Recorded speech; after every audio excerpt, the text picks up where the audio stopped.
Ao longo de mais de 3 décadas de ministério, percebo um erro no qual muitos cristãos acabam incorrendo. É uma mentalidade equivocada do que é o cristianismo.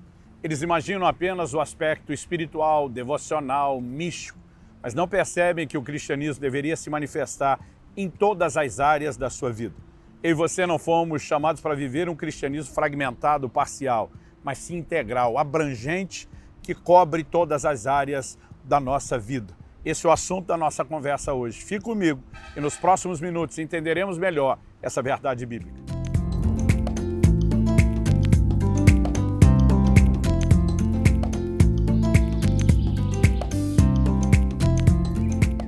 Estou hoje em Maceió, capital de Alagoas, com a Lagoa da Anta aqui no fundo, passando para trazer mais uma palavra ao seu coração.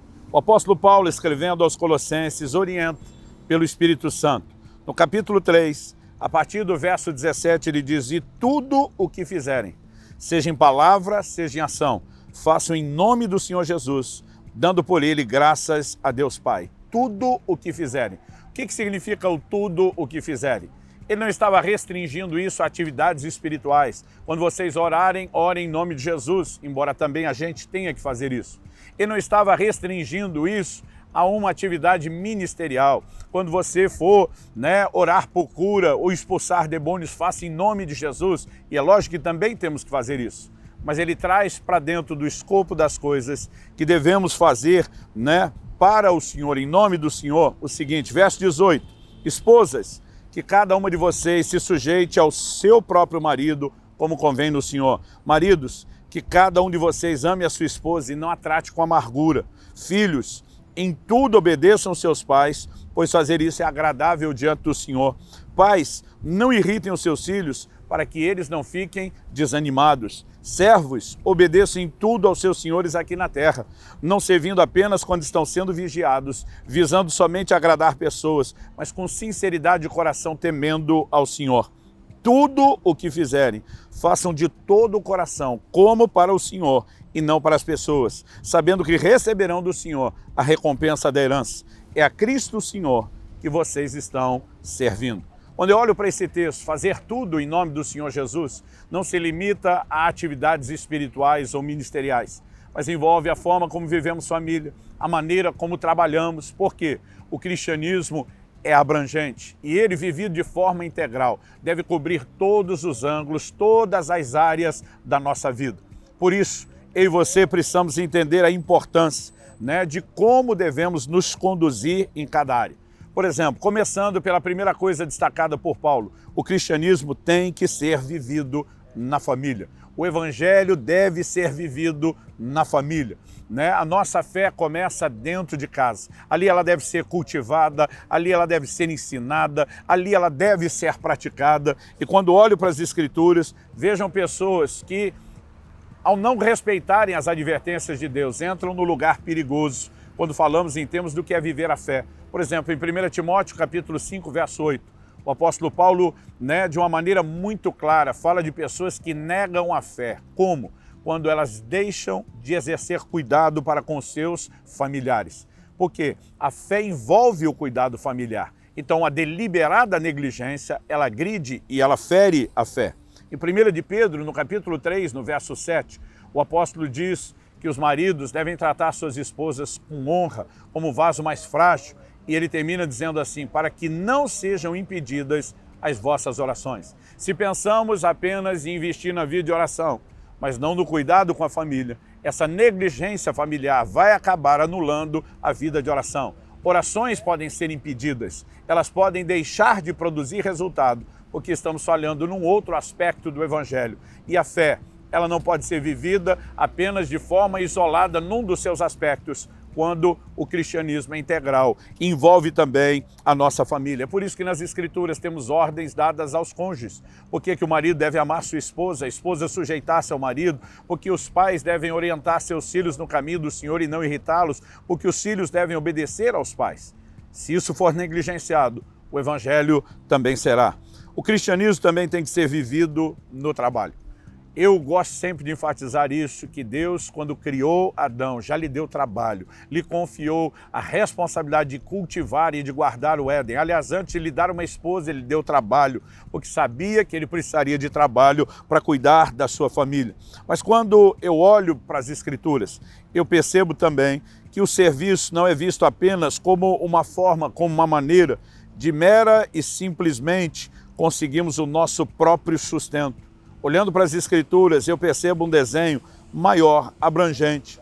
Por exemplo, Paulo escrevendo aos Efésios, ele diz no capítulo 6, no verso 5, quanto a vocês, servos, obedeçam aos seus senhores aqui na terra com temor e tremor, com sinceridade de coração, como a Cristo, não servindo apenas quando estão sendo vigiados, somente para agradar as pessoas, mas como servos de Cristo, fazendo de coração a vontade de Deus. Sirvam de boa vontade, como se estivessem trabalhando para o Senhor e não para pessoas, sabendo que cada um, se fizer alguma coisa boa, receberá isso outra vez do Senhor, seja servo ou livre. Assim como em Colossenses, na orientação de Paulo aos Efésios, nós vemos a mesma orientação para uma dedicação do trabalho.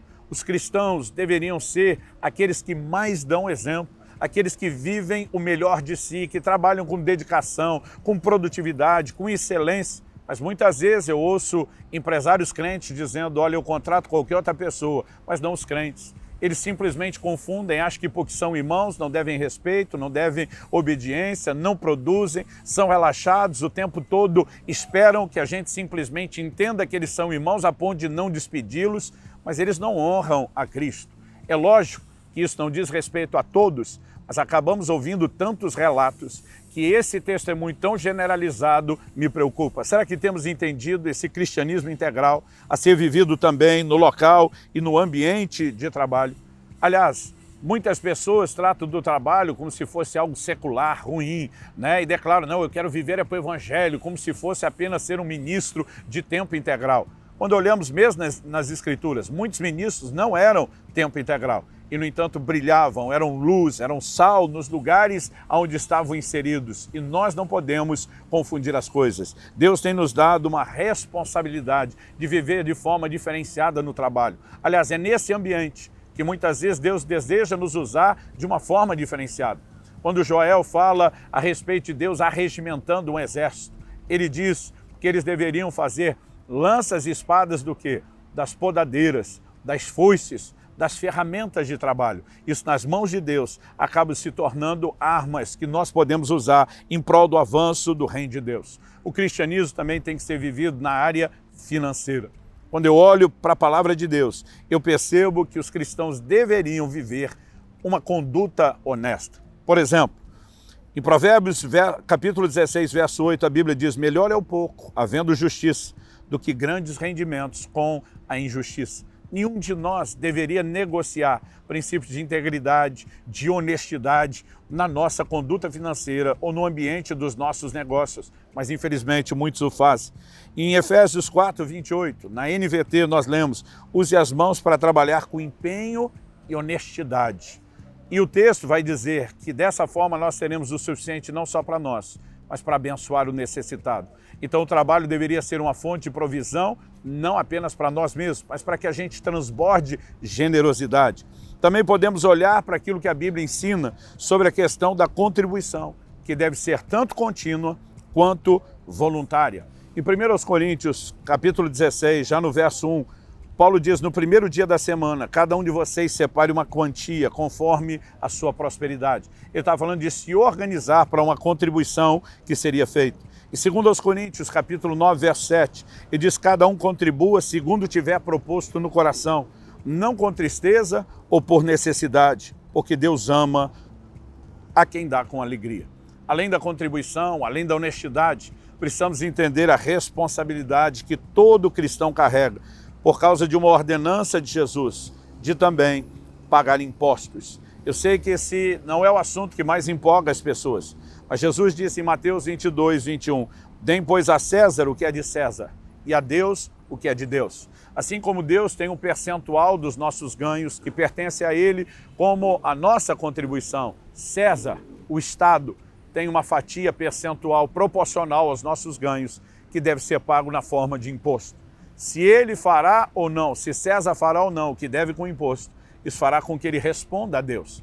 mas a nossa responsabilidade é dar a César o que é de César. O cristianismo integral deveria nos poupar de sonegar impostos e nos fazer agir dessa forma como quem honra a Deus e não necessariamente um Estado que muitas vezes nos aborrece com a sua má administração. No entanto, o tempo todo estamos sendo desafiados para fazer para o Senhor e não para os homens. Lembre-se disso. E uma última área que eu gostaria de tocar, que muitas pessoas acabam não levando em conta, é que o cristianismo tem que ser vivido em todos os aspectos, inclusive na nossa alimentação.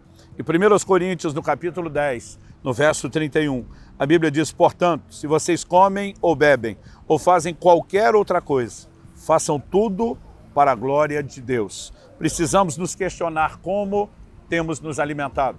Desde uma alimentação saudável, que pode fortalecer o nosso corpo para não apenas sobreviver mais tempo, mas ter qualidade de vida para servir a Deus, ou se estamos negligenciando e sabotando a longo prazo a nossa saúde, ao negligenciar o cuidado com o templo do Espírito Santo. Precisamos medir não apenas a qualidade do que comemos, mas a quantidade, nos questionando: estou glorificando a Deus se eu entro, por exemplo, no terreno da gula? Há muitos desdobramentos dessas áreas onde o Evangelho deve ser vivido. E eu e você precisamos ter o cuidado de cobrir todos os ângulos. Eu sei que muitas vezes determinadas dessas áreas que abordei já podem ter sido tratadas, enquanto outras ainda estão em tratamento na nossa vida. Mas nós não podemos, em nome de cobrir a cabeça, descobrir o pé. Tem gente que quando arruma a vida espiritual bagunça o aspecto prático e vice-versa. Nós precisamos ter um olhar atento e com equilíbrio edificar esse cristianismo completo, abrangente, que toca todas as áreas da nossa vida, a ponto de ser classificado como integral. Viva o Evangelho completo. Viva o Evangelho completo no seu ser completo, em todas as áreas da sua vida. E dessa forma, você também se tornará um instrumento para a glória de Deus.